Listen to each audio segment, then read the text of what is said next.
Is it possible to be friends with a pick-me girl? Me and my bestie were at a party after her breakup when a group of tall, scary-looking men walked in. We should go, I whispered to Vanessa.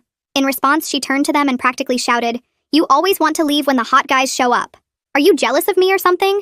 The men looked over and I saw their faces change. Like sharks smelling blood. Vanessa was already walking toward them, that desperate bounce in her step she did when she got any male attention. "Birthday shots!"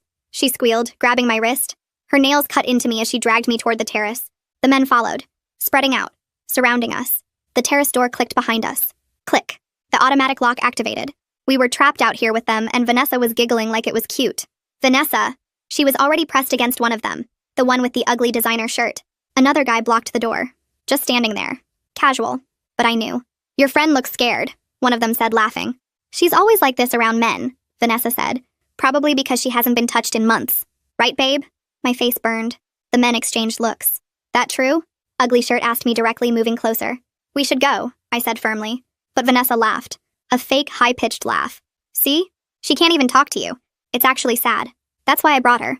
Thought maybe you guys could help her loosen up." I got my phone out. Vanessa saw and her face went psycho. "No phones!" She ripped it from my hand, scratching me deep enough to bleed, then held my phone up like a trophy. "She's always on this thing. Probably texting her mom. She still lives at home, you know." The men laughed harder. Ugly Shirt took my phone from her, put it in his pocket, smiled at me while he did it. "No mommy to save you now," he said. Vanessa was lying, but the men were eating it up, looking at me like I was this sheltered little girl. Exactly how Vanessa was painting me. "Bet she's never even done shots," another one said. "Virgin everything," Vanessa giggled. I went for the door and Vanessa tackled me. Like, threw her whole body at my legs. I hit the deck chair hard and tasted blood in my mouth. "You're not ruining this for me," she hissed while I tried to breathe. Then louder, performing, "She always does this." Such a drama queen. One time she faked a seizure to leave a date. I'd never done that. The men were circling now. "Maybe she needs to be taught how to have fun," Ugly Shirt said. "Yes!" Vanessa clapped. Actually clapped. "That's what I've been saying. She just needs the right teachers." One grabbed my arm to help me up, his grip too tight. Another touched my hair. "Pretty thing like this shouldn't be so uptight, right?" Vanessa said. I keep telling her. Like, just relax. Stop being so rigid. I yanked away. Vanessa rolled her eyes like I was embarrassing her. "She probably thinks you guys are gonna assault her or something," she said. "She thinks every man is a predator. It's actually really offensive." The words hung there. The men's faces changed. "We're not predators," Ugly Shirt said slowly. "We're nice guys." "The nicest," Vanessa agreed. "She's just paranoid because she watches too much true crime." "Maybe she needs a drink," the quiet one said, already at the bar. "I don't drink," I said. "She thinks she's too good to drink with you," Vanessa said immediately. "She only drinks expensive wine, with her book club, where they read poetry." She said it like poetry was a disease. The quiet one was pouring shots. I saw him drop something in 2 glasses. Quick movements. Practiced. My stomach dropped. "Vanessa, don't—" "Oh my gosh," she cut me off. "Now she's gonna say the drinks are drugged. She does this every time. Remember Duke's party?" She turned to the men. She accused the host of putting something in the punch. Turned out she was just a lightweight. That never happened. Duke's party never happened. But the men nodded like they understood. "Sounds like she needs to prove she trusts us," Ugly Shirt said. Vanessa grabbed the spiked glass. I grabbed her wrist. "Stop," I begged. She shoved me hard. I stumbled back. "Stop what? Stop having fun? Stop making friends? Stop trying to get a boyfriend? Just because you're miserable doesn't mean I have to be. The drink, there's nothing in the drink." She held it up. "Watch. I'll prove she's crazy." She chugged the whole thing, staring at me while she did it. The men watched, amused. The quiet one poured another and slid it to me. "Your turn," he said. I tried to sidestep. He followed. They all moved closer. "Guys," Vanessa said, but her voice was already thick. She's not fun, I told you. Waste of time. We'll be the judge of that," one said. Vanessa swayed but caught herself on the bar. "I don't feel lightweight," Ugly Shirt said. But he was watching her like a documentary. Clinical. She tried to fix her hair, but her hands weren't working right. "I'm fine. I'm fun. I'm not like her." "No," he agreed. "You're much easier." That's when she looked at me, and I saw it dawn on her. What she'd done. What was happening. Her pupils were huge. She blinked hard. "I want to go home." She dropped to the ground and all the men surrounded me, one of them kneeling beside her. The terrace door clicked and swung open. Security had finally gotten it unlocked. I shoved past the man kneeling by Vanessa and ran for the opening. My legs felt shaky, but I made it through. Inside the venue, the music was still playing. People were dancing like nothing had happened. Behind me, I heard the men talking to security. Their voices were calm and friendly. One of them was saying we invited them out there, that we wanted to party. I kept moving toward the bar. My hands were shaking, so hard I could barely hold on to the edge. The bartender looked at me and her eyes went wide. I grabbed the house phone from behind the bar. My finger slipped on the buttons twice before I got 911 dialed. The operator answered and I tried to explain. My friend collapsed. Someone put something in her drink. We were trapped on the terrace with these men. The operator asked for the address and I had to look around for a sign to read it to her. The bartender slid a glass of water across to me. She leaned in close and whispered that she saw something weird when those guys ordered. That the quiet one did something with his hands over the glasses. I nodded and kept talking to the operator. She said help was coming. To stay on the line. I could see through the glass doors that the men were still on the terrace. Still surrounding Vanessa. One of them had his phone out now. Probably calling someone. The sirens came fast. Within minutes, the EMTs were pushing through the crowd with their equipment. I led them to the terrace. Vanessa was still on the ground. One of the men was still kneeling beside her like he was so concerned. The paramedics rushed over and started checking her, taking her pulse, shining a light in her eyes. I told them she was drugged, that the quiet one put something in her drink. I pointed right at him. But he had already moved away from the bar area. His hands were empty. He gave me this innocent look like I was crazy. The EMTs were asking Vanessa questions, but she could barely answer. Her words came out thick and wrong. The police showed up right after. 2 officers in uniform. They started separating everyone to get statements. I watched the men's faces change, like they were putting on masks. Confused, innocent, helpful. The ugly shirt guy was already talking to one officer. I could hear pieces of what he was saying. That we invited them to hang out. That Vanessa was flirting all night. That she was drinking before they even got there. I felt sick. He was so smooth about it. So believable. The other officer came over to me. He looked young. Maybe just a few years older than me. I started talking fast. Too fast. I could hear my voice getting higher. I told him about the locked door. About seeing the quiet one drop something in the drinks. About Vanessa drinking it and collapsing. About the men surrounding us. The officer was writing everything down in his little notebook. But his face stayed blank. He kept glancing over at the men. Like he was trying to figure out who was telling the truth. Like maybe I was just some drunk girl making things up. That look made my stomach drop. The EMTs came over and said Vanessa needed to go to the hospital. They asked if I was coming too. Part of me wanted to leave her. After everything she did. After she tackled me and gave those men my phone and told them all those lies about me. But I couldn't just abandon her when she was this messed up. When she could barely talk or move. So I said yes. I climbed into the ambulance with her. She was mumbling stuff. About the hot guys. About how fun the party was. She still didn't get it. Still didn't understand what almost happened to us. The ambulance ride felt long even though it probably wasn't. At the emergency room, they took Vanessa straight back. A nurse walked her through the doors and she disappeared. I was left in the waiting area. There was dried blood on my arm from where she scratched me earlier. The cuts were deeper than I thought. My phone was gone. Still in that man's pocket with all my contacts and photos and everything. I felt completely cut off. Like I was watching this happen to someone else. Like I wasn't really sitting in this plastic chair under these bright lights.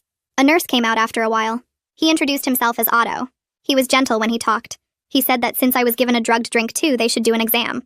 Collect evidence. Just in case. I agreed. I was grateful someone was taking this seriously. Otto walked me through what the exam would involve. How they would take samples. How the evidence would be stored and tracked. How it might be used later if there was a case. It all sounded very official and real. During the exam, Otto gave me a tablet.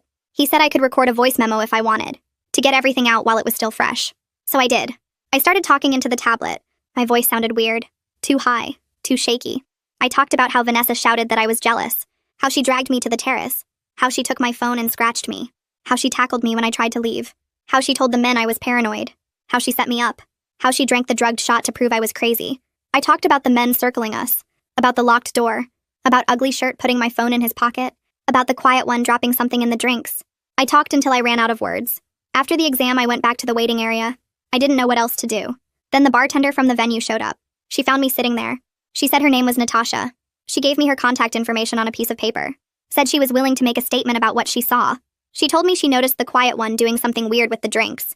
That her manager told her not to get involved. That she felt bad about that now. That she should have said something right away. I thanked her.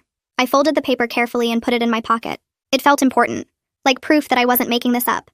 That someone else saw what I saw. A nurse came to get me from the waiting area.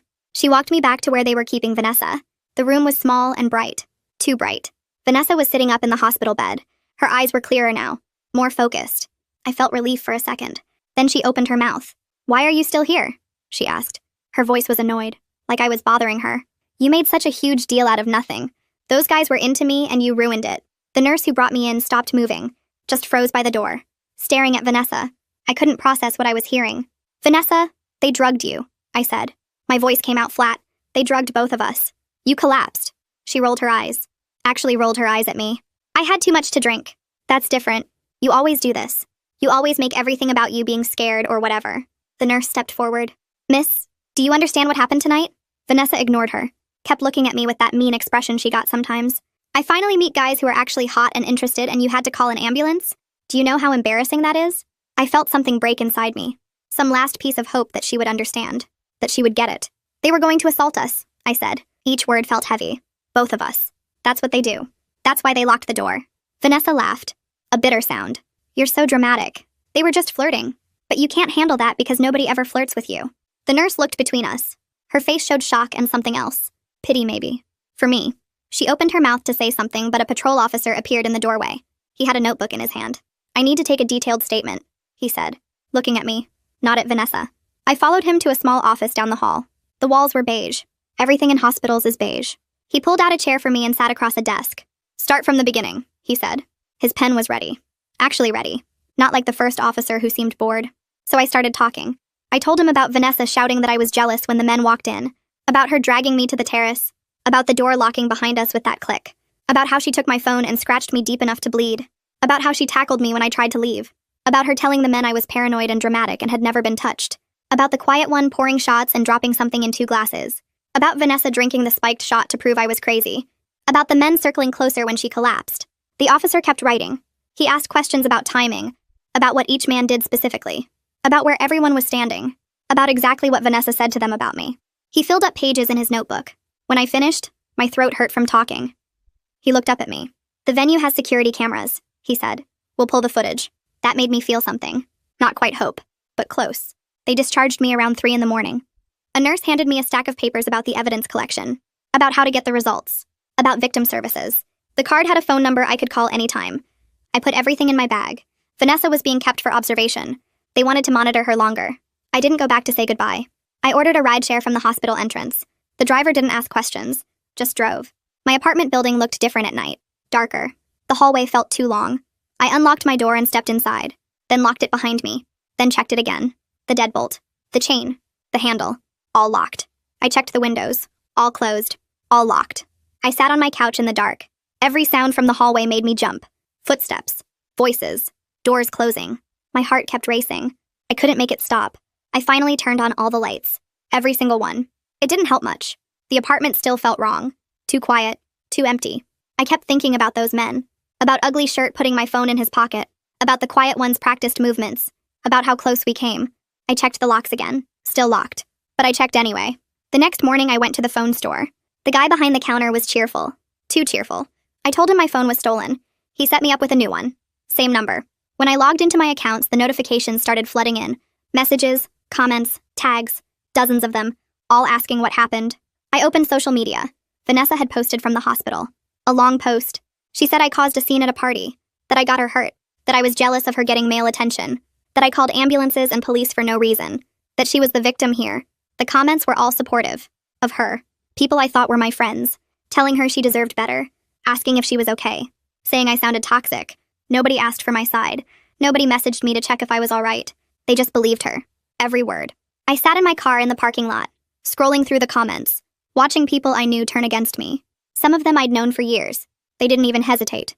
Just took her word and decided I was the problem. My hands were shaking. I wanted to comment, to explain, to tell them what really happened, but I didn't know how to fit the truth into a comment, how to make them understand. My phone rang. New number, but I answered anyway. Hello? My voice cracked. What happened? It was my older sister, Hattie. Her voice was sharp with worry. Mom called me. She said something happened at a party. Are you okay? I wasn't okay.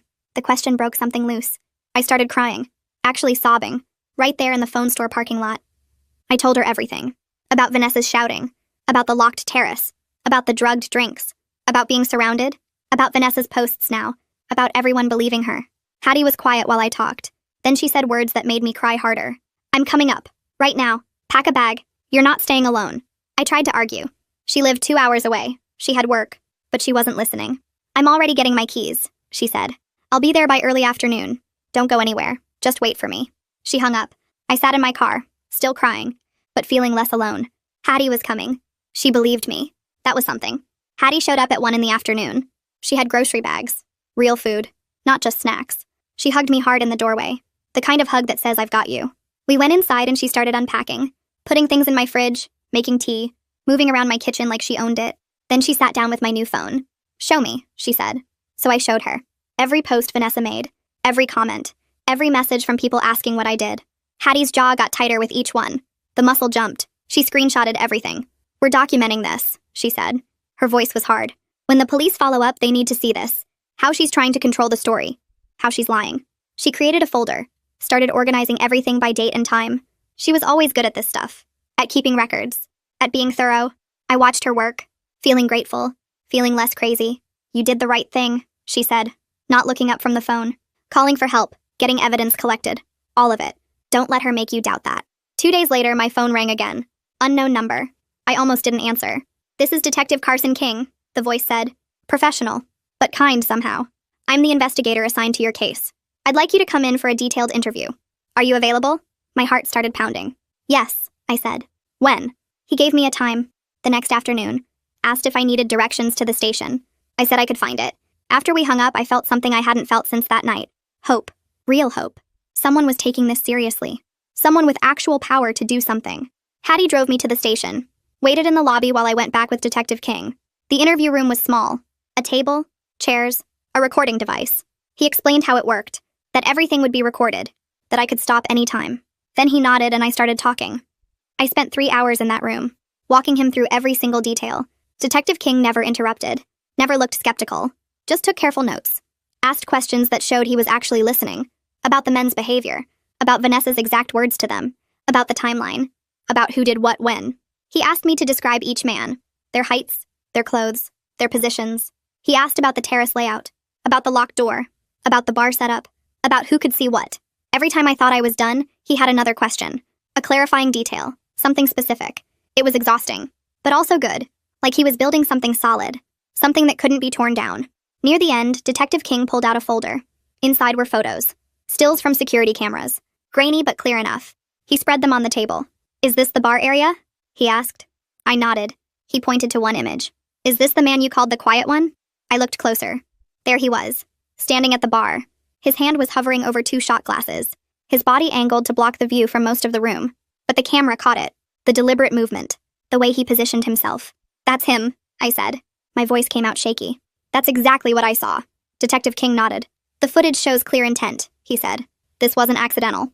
I felt something release in my chest. Validation. Someone else saw it. Someone with authority saw what I saw. But I also felt scared. Looking at that image. Knowing how close we came. How calculated it was. How practiced. What would have happened? I asked, not really wanting to know. Detective King's face got serious. "Nothing good," he said. "You did the right thing fighting back. Getting help. Both of you are safe because you acted." He explained what happened next. The toxicology results from my exam would take a few weeks to process. They were trying to identify all the men from the terrace, using credit card receipts, security footage, witness statements. He asked me to describe each man in detail. I told him about Ugly Shirt, how he seemed to be leading the group, making decisions, directing the others. I described the quiet one who did the actual drugging, his practiced movements, his calm face, the others who spread out, who blocked exits, who touched me. Detective King wrote it all down. "We'll find them," he said. It sounded like a promise. When I finally left the interview room, Hattie stood up immediately, searched my face. I nodded. She put her arm around me. We walked out together, into the afternoon sun, into whatever came next. That night, Hattie set up in my guest room without asking if she could stay, just started unpacking her bag like it was decided. I was grateful because when I tried to sleep, I kept jerking awake with my heart pounding, seeing the terrace door lock clicking shut over and over. She heard me the 3rd time and came in with tea, sat on the edge of my bed until the shaking stopped. The next morning, she made a list on her phone of things we needed to handle. Emergency leave from work, finding a therapist who specialized in trauma, changing my phone number again because people kept calling. She took over my laptop and started filling out forms while I sat there trying to remember my employee ID number. My brain felt foggy, like I was moving through water. Hattie printed everything and put it in a folder, told me we'd drop it at my office later. She found 3 therapists who had openings and called all of them, explaining the situation in this calm voice while I stared at my hands. One had an appointment available in 2 days. Sinead Brooks. Hattie booked it and wrote the time on a sticky note she stuck to my fridge. The morning of the appointment, I almost canceled. Hattie drove me anyway. The office was in a quiet building with soft lighting and plants everywhere. Sinead was younger than I expected, maybe early 30s, with kind eyes that didn't look away when I talked. She asked me to tell her what happened, and I got through maybe 2 sentences before my throat closed up. She waited, didn't rush me or try to fill the silence. I started again, and this time I got further, describing the terrace and the locked door, and Vanessa's voice getting thick. When I told her about seeing the quiet one drop something in the drinks, Sinead nodded like she believed me completely. She taught me a grounding technique for when panic started. 5 things I could see. 4 things I could touch. 3 things I could hear. 2 things I could smell. 1 thing I could taste. We practiced it right there until my breathing evened out. She said what I was experiencing was normal. That my fear and constant alertness made sense given what I survived. Hearing someone with credentials say that made something loosen in my chest. I checked my phone in the parking lot after and found 27 notifications. Vanessa had posted a long explanation about being drugged at a party, about waking up in the hospital alone, about her supposed best friend abandoning her when she needed help most. She made it sound like I left her there on purpose, like I was jealous of the attention she got from men, and used the drugging as an excuse to ruin her night. The comments were all sympathy for her. People I'd known for years were calling me toxic and selfish. Mutual friends were messaging asking how I could do that to her. I watched it happen in real time. Every refresh brought more people taking her side. My hands started shaking again, and I had to do the grounding technique in my car.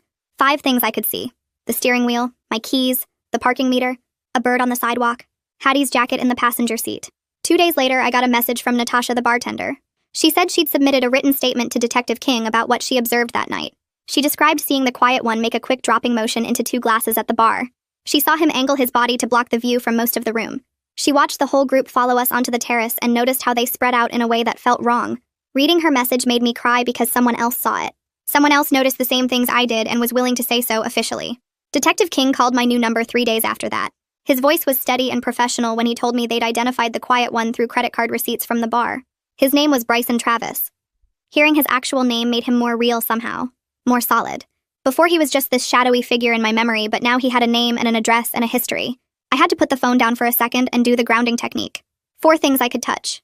The couch fabric, my water bottle, the throw pillow, my own arm. Detective King waited patiently until I could talk again. Harley Beck from Victim Services called the next week. Her voice was warm, but not fake warm. She explained my rights as the case moved forward. What a criminal investigation looked like. What charges might be filed. What my role would be in any prosecution. She gave me information without making me feel pressured to decide anything right away. She said I could call her anytime with questions. That she'd be my point person through the whole process. It helped knowing someone was assigned specifically to help me navigate this. I tried to go back to work on Monday. Made it as far as the parking lot before I saw a group of men standing together by the entrance talking. My chest got tight. My vision narrowed. I couldn't breathe right.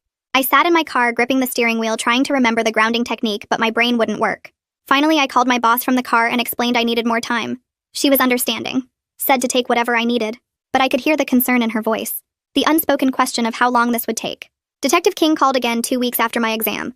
The toxicology results came back positive for benzodiazepines in my system. Actual proof that I was drugged. He said this strengthened the case significantly. I felt this weird mix of validation and horror. Validation because it proved I wasn't paranoid or dramatic. Horror because that drug was actually in my body.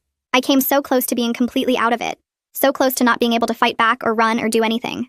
Vanessa called my new number somehow. I don't know how she got it. She asked me to drop the whole thing. Said it was getting too messy. People were asking her uncomfortable questions about why she was flirting with those men. About what she said to them about me. Her voice had this edge to it. Like I was the one making problems for her. I told her that men tried to assault us. That she helped them do it by taking my phone and tackling me and lying about me. She got defensive immediately. Said she was just trying to have fun. That I was making it into something it wasn't. That I always overreacted to everything. I took a breath and tried a different approach. Told her I could help her get medical care and therapy for what happened to her. That what those men did to her was wrong even if she helped create the situation. That being drugged was traumatic and she deserved support. She went quiet for a second. Then she said she didn't need my help. That she was fine. That I was the one with problems. She hung up on me. I sat there staring at my phone realizing she wasn't ready to face what she enabled. What was done to her. What almost happened to both of us. She'd rather blame me than look at her own choices. Detective King called 3 days later with an update that made my hands shake. The venue security had pulled their door lock logs and they showed exactly what I remembered. The terrace door locked automatically at 11:47 p.m. and stayed locked until 12:03 a.m. when security finally got it open. 16 minutes trapped out there with those men. He said the security guard who responded, a guy named Connor, gave a statement about what he saw when he got the door open. Connor described finding us with Vanessa on the ground barely conscious and the group of men surrounding both of us. He said the men were acting casual, but the whole scene felt wrong to him. Detective King explained this was important evidence because it proved we couldn't just walk away, that we were physically trapped with them. I thanked him and hung up, then sat staring at my phone for a long time thinking about those 16 minutes. A week later, I got a call from Harley at Victim Services saying another woman wanted to talk to me. Her name was Giselle White, and she had a similar experience at the same venue 3 months ago. Harley gave me Giselle's number and said she'd been working with Detective King but wanted to connect with me directly. I called Giselle that night and we talked for over an hour. She described going to the venue with friends and meeting a group of men who seemed friendly at first. One of them was quiet and kept making drinks, and she remembered thinking his movements looked practiced, like he'd done it a million times before. Her friends thought she was being paranoid when she said something felt off. She woke up the next morning with gaps in her memory and bruises she couldn't explain. Her friends convinced her she just drank too much and she didn't report it because she felt stupid and dramatic. Now she was filled with regret and wanted to give a statement to Detective King. We agreed to meet at a coffee shop the next day to talk more. Sitting across from Giselle felt surreal because she could have been describing my exact experience. She talked about how the quiet one positioned himself at the bar, how the other men spread out to block exits, how they worked together like they'd planned it. She described feeling trapped even though technically she could move around, the way they made comments that sounded friendly but felt threatening, how her friends dismissed her concerns and made her feel crazy for being scared. She got emotional talking about how she wished she'd trusted her instincts and reported it right away. I told her it wasn't her fault, and that coming forward now still mattered. She said she was giving her statement to Detective King that afternoon, and asked if I thought it would help my case. I said I hoped so, that it showed a pattern of behavior, that these men had done this before. We exchanged numbers and promised to stay in touch. Walking back to my car, I felt less alone but also more angry knowing they'd gotten away with this before. That same night, Vanessa went live on social media, and I watched it happen in real time. She sat in her bedroom with perfect lighting and started talking about how people were spreading vicious rumors about her. She said some people were accusing her of setting up her friend when she was the one who got drugged and hurt. Her voice had that same desperate edge from the terrace, that need for people to like her and believe her. She talked about how traumatic the whole experience was for her, how she couldn't believe her best friend was turning people against her instead of supporting her. She cried on camera and said she just wanted to move on, but people kept attacking her online. I watched her perform and recognized the exact same behavior that led us to that terrace in the first place. She needed validation so badly that she'd twist reality to get it. The comments were mostly supportive of her, and I felt sick reading them. The next morning, Natasha sent me a screenshot of a text she'd received from an unknown number. It said she should stay out of things that don't concern her and mind her own business. The message was clearly a threat, even though it didn't say anything specific. Natasha was scared and asked what she should do. I told her to report it to Detective King immediately and forward him the screenshot. She did, and then called me crying, saying she didn't want to be involved anymore, that she just wanted this to go away. I felt terrible that my decision to pursue this was putting her at risk. I apologized and told her I understood if she needed to step back. She said no. She'd already given her statement and she wasn't going to let them intimidate her, but she was definitely scared. Detective King called me that afternoon and said he'd received Natasha's report about the threatening text. Then he told me I needed to be careful about posting anything publicly about the case. He explained that defense attorneys would use social media to discredit victims, that they'd twist anything I said online. I wanted so badly to defend myself against Vanessa's lies, to tell my side publicly so people would know the truth. But I stayed silent and trusted that the legal process would eventually reveal what really happened. It was hard watching people believe her version while I couldn't say anything. In my next therapy session with Sinead, we worked on identifying what safety meant to me now. She asked me to think about concrete steps I could actually control instead of just feeling afraid all the time. We made a list together: change my locks, vary my routine so I'm not predictable, build a support network beyond Vanessa with people who respect my boundaries, take a self-defense class, keep my phone charged and easily accessible, trust my instincts when something feels wrong. The list helped because it gave me actions to take instead of just worrying. Sinead said focusing on what I could control would help reduce the feeling of being powerless. The next week, Harley walked me through filing for a temporary protective order against Bryson Travis, the quiet one who drugged the drinks. The process was intense and required me to describe everything in detailed legal paperwork. I had to write out exactly what he did, when he did it, why I believed I was in danger. Harley sat with me and explained each form, what to expect at the hearing, how the judge would decide. My hands shook filling out the papers because writing it all down made it feel real again. But Harley kept reassuring me that I was doing the right thing, that protecting myself was important. We submitted the paperwork and got a hearing date for 2 weeks out. 3 days later, a thick envelope arrived at my apartment from a law firm. Inside was a letter from a lawyer representing Bryson threatening to sue me for defamation if I continued making false accusations against his client. The letter said I was damaging Bryson's reputation and career with my lies. It demanded I retract my statements to police and drop the protective order or face legal consequences. I called Detective King in a panic and read him the whole letter. He sighed and said this was a common intimidation tactic, that defendants often tried to scare victims into backing down. He explained that truth is a complete defense to defamation, meaning if what I said actually happened, then it's not defamation no matter what their lawyer claimed. He told me not to respond to the letter and to forward it to him for documentation. His calm response helped, but I still felt shaken that they were coming after me legally. That afternoon, I got an email from my HR department. They were formalizing the accommodations for my leave and offering flexible scheduling when I returned to work. I could work from home some days and adjust my hours as needed. It was a small thing, but it helped knowing my job was protected while I dealt with everything, that I wouldn't lose my income and health insurance on top of everything else. I replied thanking them and said I'd let them know when I was ready to come back. 2 days before the hearing, I sat in Sinead's office and practiced what I would say to the judge. My voice shook reading from the notes Harley helped me write. Sinead stopped me and made me start over, slower this time. She reminded me to breathe between sentences and look up from the paper. We went through it 5 times, and each time my voice got steadier. By the end, I sounded like someone who knew exactly what happened instead of someone apologizing for existing. Sinead nodded and told me I was ready, that the judge would hear the truth in my words. I left her office feeling stronger than I had in weeks. The morning of the hearing, I put on my most professional outfit and met Harley outside the courthouse. She walked me through security and explained what would happen in the courtroom. We sat on a bench in the hallway waiting for our turn. Then Bryson showed up in an expensive suit with his lawyer, looking calm and respectable like he worked in finance or something. He glanced at me once with this small smile that made my stomach flip. His lawyer was already talking to the clerk, all friendly and casual. When they called our case, I stood up and my legs felt shaky, but I made myself walk to the front. The judge asked me to describe why I needed protection, and I used everything Sinead taught me. I looked at the judge instead of at Bryson. I spoke clearly about the drugged drinks and the locked terrace and how he still had my phone in his pocket when security arrived. The judge listened without interrupting and wrote notes. Bryson's lawyer argued that it was all a misunderstanding, that I was confused about what happened. But the judge granted the temporary order for 30 days based on my testimony and the police report Detective King filed.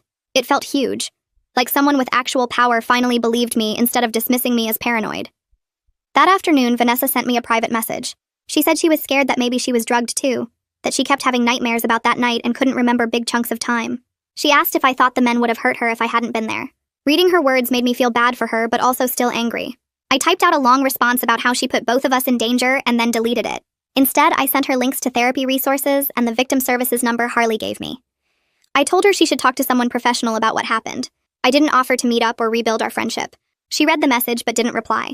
3 days later, the venue posted an announcement on their social media about new security measures. They were installing better cameras in all areas, including the terrace, and training staff to watch for signs of predatory behavior. The post didn't mention my case specifically, but I knew the investigation and all the attention pushed them to act. It felt good knowing something positive might come from what happened to us, that maybe other people would be safer because we reported it. Detective King called the next week with bad news about Bryson's toxicology results. They came back negative because too much time passed before he got tested. The men left the venue before police could do drug tests on them. King said the case would have to rely on witness statements and my positive test showing I was drugged. I felt frustrated that Bryson got away with that part, but King reminded me we still had strong evidence. Natasha saw him drop something in the drinks. Connor, the security guard, saw the whole group surrounding us on the terrace. The door logs proved we were locked out there. My toxicology proved someone drugged me. It wasn't perfect, but it was enough to move forward. 2 days after that call, the doorman from the venue contacted Detective King with a statement. His name was Marcus, and he remembered that night because Vanessa was stumbling badly when we left, and the group of men was hovering around both of us. He said it looked wrong to him at the time, but he didn't know what to do about it. His statement was another piece of proof that something bad was happening, another person who saw we were in trouble. Reading his statement made me feel less alone in my version of what happened. All these people noticed something was wrong even if they didn't intervene in the moment. The following week, I met with Prosecutor Tiernan Royce at his office downtown. He explained they were pursuing misdemeanor charges for administering a harmful substance instead of felony assault charges. He looked apologetic about it and walked me through the legal reasons. Without proof of what happened after I was drugged, they couldn't prove assault. The evidence showed Bryson drugged me, but not what he planned to do after. I felt angry that what happened didn't count as serious enough for bigger charges. Tiernan said he understood my frustration, but this was the strongest case they could build with the evidence. I told him I understood even though part of me wanted to argue. That same week, Tiernan asked me to record a victim impact statement for the court. I sat in a small room with a camera and chose my words carefully. I talked about the nightmares that woke me up every night, about how I checked locks 3 times before bed and couldn't relax in public spaces anymore, about losing my best friend and my sense of safety in the world, about knowing someone deliberately tried to make me helpless so they could assault me. I kept my voice steady and didn't cry even though I wanted to. The statement took 20 minutes to record, and when I finished, I felt drained, but also relieved to have it documented. A few days later, Vanessa messaged asking if we could meet at Sinead's office for a mediated conversation. She said she wanted to explain things and thought having my therapist there would help. I asked Sinead if it was a good idea, and she said it might give me closure. I agreed to one session. Vanessa showed up looking tired and smaller than I remembered. We sat across from each other with Sinead between us. Vanessa started crying immediately and said she was sorry. Then Sinead asked her to be specific about what she was apologizing for. Vanessa took a long breath and admitted she lied about me to those men because she thought it would make her look cooler and more fun by comparison. She said she wanted them to like her more than me. Hearing her say it out loud made something click into place in my brain. I sat there listening to Vanessa apologize and felt this weird mix of validation and sadness. She kept saying she was sorry and that she didn't mean for things to go that far. But her apology felt like she was reading from a script, like she was sorry she got caught in the consequences instead of genuinely understanding how she endangered both of us. She never said the words that mattered, never acknowledged that she physically attacked me to keep me trapped with those men. Sinead asked her direct questions about her choices that night, and Vanessa got defensive, saying she was drunk and scared and didn't know what she was doing. I realized our friendship couldn't survive this. Not because I couldn't forgive her eventually, but because she still didn't really get what she did. She saw herself as a victim who made some mistakes, not as someone who actively helped predators corner her best friend. When the session ended, I told her I appreciated her coming, but I needed space. She asked if we could try again in a few months, and I said maybe, knowing I meant no. A few weeks later, I sat in the courtroom for Bryson's sentencing hearing, my hands folded tight in my lap to keep them from shaking. The judge read through the charges and the evidence, then looked directly at Bryson and said that predatory behavior wouldn't be tolerated in this community, that attempting to incapacitate someone for assault was serious even if the attempt failed. Bryson got probation, mandatory counseling, community service, and a permanent ban from the venue. It wasn't the jail time I'd hoped for, but hearing the judge call it predatory behavior made something loosen in my chest. Made me feel like someone with power actually understood what he tried to do. I left the courthouse and sat in my car for 20 minutes just breathing, feeling this weird mix of relief and anger that this was all he got. Over the next few weeks, I noticed the online rumors about me started fading as new dramas took over everyone's feeds, though when I searched my name, some of Vanessa's posts still showed up. I was learning to accept that some people would always believe her version, that I couldn't control what strangers thought about me or what happened that night. One afternoon, a thick envelope arrived with my name handwritten on the front in Vanessa's careful script. I opened it standing in my kitchen and found 3 pages where she acknowledged specific ways she betrayed me. How she physically attacked me to keep me trapped. How she painted me as paranoid to make herself look fun. The letter was more thoughtful than anything she'd said in person, with actual remorse instead of excuses, but I read it once and then put it in a drawer. I appreciated that she took the time to write it, but I wasn't ready to respond or re-engage. Wasn't sure I ever would be. That same week, I enrolled in a self-defense class at a gym near my apartment, wanting to feel more capable in my body instead of just afraid of it. The instructor was this patient older woman who didn't make me explain why my hands shook during the first demonstration, who just showed me the moves slowly and let me practice at my own pace. The other students were supportive too, a mix of people with different reasons for being there, and nobody asked questions they didn't need answers to. After the 3rd class, I started feeling stronger, more grounded, like my body could protect me instead of just being something that needed protecting. When I finally went back to work, my boss called me into her office and offered a flexible schedule that let me avoid late shifts and work from home twice a week. She checked in regularly without being pushy about it. Just quick messages asking how I was doing, and my coworkers who knew what happened were quietly supportive. They gave me space when I needed it, and included me in lunch plans when I was ready, treating me normal instead of like I was broken. I met Natasha for coffee on a Saturday morning to thank her for coming forward with her statement. We ended up talking for 2 hours about everything. About how she'd been feeling guilty for not doing more that night. About how her manager tried to stop her from getting involved. I told her that her statement made all the difference. That she helped save both me and Vanessa even though she was scared of losing her job. She cried a little and said she wished she'd acted faster, and I told her that speaking up at all took courage, that most people would have stayed silent. That afternoon, I opened the group chat with our mutual friends, scrolled through months of messages where they sided with Vanessa, and then I left the chat without explanation. I deleted all the draft messages I'd written to Vanessa but never sent, all the attempts to explain or defend myself or make her understand. It felt like closing a door on that version of my life, the one where I tolerated being treated badly, because being alone seemed scarier than being with people who hurt me. 3 months after that night, I was walking downtown past another venue with an outdoor terrace, and I caught myself automatically counting exits and checking who was standing near the entrance. The difference was that now I recognized this as reasonable safety awareness instead of paranoia, that my instincts that night were right even when everyone told me I was overreacting. My phone rang while I was still looking at the venue, and Detective King's name showed up on the screen. He told me that Bryson violated his probation by trying to contact Giselle through a fake social media account, and now he was facing additional jail time for the violation. I felt this surge of gratitude that Giselle reported the contact immediately instead of ignoring it, that the system was catching him even if it didn't catch him hard enough the first time. The following weekend, Hattie drove up to visit, and I took her to dinner at a restaurant I picked specifically because it felt safe, with good lighting and an open layout and attentive staff who checked on tables regularly. She noticed me relaxing as the evening went on, my shoulders dropping and my voice getting lighter, and she reached across the table to squeeze my hand. She told me she was proud of how far I'd come in just a few months, how I'd turned the worst night of my life into something that made me stronger instead of smaller, and I squeezed back feeling grateful for her steady presence through everything. 2 weeks later, I got a message through the Victim Services website from someone who said she saw Giselle's statement in a local news article about safety concerns at entertainment venues. She wrote that she had a similar experience with the same group of men 2 years ago, described the quiet one's movements at the bar and the way they surrounded her on a different terrace at the same venue. I read her message 3 times, my hands shaking, realizing this pattern went back further than any of us knew.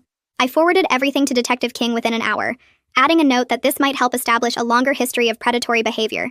He responded the same day saying he would follow up with her directly, and thanked me for passing it along, mentioned that documentation like this could be useful, even if the statute of limitations had passed for criminal charges. The next afternoon, I had my regular session with Sinead, and instead of talking about what happened that night, we started mapping out what came next. She asked what kind of life I wanted to build now, what goals felt important beyond just surviving and processing trauma. I told her about Harley and how she helped me understand the system when everything felt impossible, how having someone who knew the process made me feel less alone and more capable. Sinead nodded and asked if I'd ever considered doing that kind of work myself, and something clicked into place. I realized I wanted to volunteer with victim services eventually, to help other people the way Harley helped me, to turn the worst night of my life into something that could protect or support someone else. We spent the rest of the session talking about practical steps like training requirements and time commitments, and I left feeling like I had a direction instead of just damage. 3 days after that, I was at the grocery store buying coffee and vegetables when I turned a corner and nearly walked into Vanessa. We both froze for a second. Then she said hi in this quiet voice I barely recognized. I said hi back, and we stood there awkwardly while other shoppers moved around us. She looked tired, shadows under her eyes and her hair pulled back in a messy way that wasn't like her usual style. She mentioned she was in therapy now, and I said that was good. Glad she was getting help. I didn't ask for details about what she was working on, and she didn't offer to reconnect or apologize again. We acknowledged each other like acquaintances who used to know each other better, people whose lives had gone in different directions. After a minute, she said she should go, and I agreed, and we went our separate ways down different aisles. It felt strange but also okay, like closing a door that needed to be closed without slamming it. The following week, I got an email from someone identifying himself as the new security director at the venue where everything happened. He explained they were updating their safety protocols and training materials based on recent incidents, asked if I would be willing to consult on the new procedures. My first instinct was to delete it and pretend I never saw it. But then I thought about that other woman who messaged me, about how many people might have been targeted there over the years. I replied saying I would review their materials and provide feedback, and we set up a video call for the next week. During the call, I walked through what happened from a security perspective, pointed out how the automatic terrace lock created a trap, and how staff should be trained to recognize coordinated predatory behavior. The director took notes the whole time and seemed genuinely interested in making changes, and afterward I felt powerful instead of powerless, like my experience mattered for something beyond just my own trauma. 6 months after that night on the terrace, I woke up and realized I'd slept through the whole night without nightmares. I was working full-time again, going to the gym 3 times a week, meeting up with new friends who respected my boundaries and never made me feel paranoid for being careful. I still had hard days when something would trigger a memory, and I'd spend an hour doing breathing exercises in my car, but I had tools now to manage the anxiety instead of drowning in it. The difference between 6 months ago and now felt huge, like I'd traveled a long distance even though I was still in the same city, living the same basic life. I finished the self-defense course on a Saturday morning, and the instructor pulled me aside after class. She said I had a gift for helping the nervous students feel capable, asked if I wanted to help teach the next beginner session. I agreed immediately, excited about building community around safety and empowerment instead of just fear, about showing other people they could protect themselves. Teaching felt like another way to transform what happened into something useful, to prove that the men on that terrace didn't get to define who I became. That evening, Hattie called and we started planning a weekend trip to the beach. Something normal and fun that had nothing to do with courts or therapy or processing trauma. We looked at hotels online and talked about restaurants and whether to rent bikes, and I realized I was genuinely looking forward to it. I could imagine enjoying myself again without constantly scanning for exits or checking who was standing too close. The beach trip felt like proof that I was building a real life again. Not just surviving, but actually living. 2 weeks later, I was sitting in my favorite coffee shop working on training materials for the Victim Services Volunteer Program, reviewing scenarios and response protocols on my laptop. My phone buzzed with a text from Harley saying my application was approved, and I could start orientation next month. I smiled at my laptop screen, feeling proud of how I'd transformed the worst night of my life into a foundation for helping others. I'd refused to let what happened make me smaller or more afraid, even though it changed me. The coffee shop was busy with Saturday morning regulars, and I sat there among them, just another person working on their computer, someone who survived something terrible and decided to use it for something good. And that's a wrap on this one. I always try to make sure these stories leave you with something practical or thoughtful. If this one gave you even one new idea, that's what matters. Subscribe so you're ready for the next one.